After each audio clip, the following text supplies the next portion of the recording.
Hi இந்த வீடியோவில் வந்து கோட் மில்க் சோப் ஈஸியாக எப்படி பண்ணுறதுன்னு தான் பார்க்க போகிறோம். ஸோ வாங்க சோப் எப்படி பண்ணுறதுன்னு பார்க்கலாம்.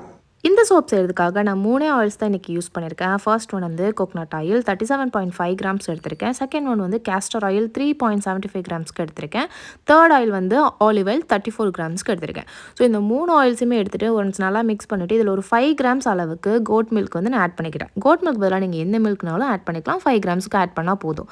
ஸோ இப்போ இதை வந்து நல்லா மிக்ஸ் பண்ணி விடணும். மில்கில் வாட்டர் கண்டென்ட் இருக்கிறனால ஆயில்ஸ் கூட செப்பரேட் ஆகி தான் நிற்கும். ஸோ அதை ரெண்டையும் நல்லா மர்ஜ் பண்ணுறதுக்காக நான் எலக்ட்ரிக் பிளெண்டர் போட்டு இது ரெண்டையும் நல்லா மர்ஜ் பண்ணி விட்டுட்டேன். இப்போ வந்து ஆயில்ஸும் மில்க்கும் நல்லா ஒன்றா சேர்ந்துருச்சு. இப்போ இதை ஒன்ஸ் வந்து நல்லா கையில் கலக்கி விட்டுருங்க. இப்போ வந்து நம்ம ரெடி பண்ணி வச்சுருக்க லைவ் சொல்யூஷன் ஆட் பண்ணிக்கலாம்.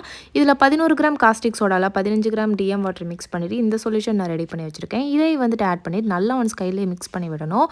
கையில் மிக்ஸ் பண்ண பின்னாடி எலக்ட்ரிக் பிளெண்டர் போட்டு நல்லா ட்ரேஸ் வர வரைக்கும் நான் பிளெண்ட் பண்ணி எடுத்துக்கிட்டேன்.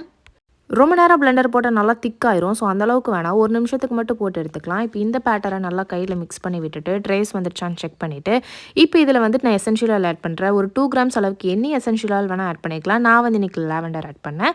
எசென்ஷியல் ஆயிலும் ஆட் பண்ண பின்னாடி நல்லா மிக்ஸ் பண்ணி விட்டுட்டு பேட்டரை வந்து மோல்டில் ஆட் பண்ணிக்கலாம். நான் என்ன பண்ணிட்டேன்னா மோல்டில் ஆட் பண்ணிவிட்டு ஃப்ரிட்ஜில் வந்துட்டு ஒரு 2 ஹவர்ஸ் வச்சுட்டேன். 2 ஹவர்ஸ் வச்சதுமே அது நல்லா ஹார்டாகி நான் அந்த அன்னைக்கே வந்துட்டு அன்மோல்ட் பண்ணிட்டேன்.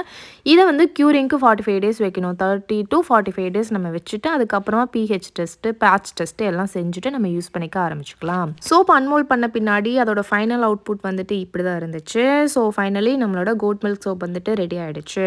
ஸோ அவ்வளோதான். இந்த வீடியோவை பார்த்ததுக்கு ரொம்ப நன்றி.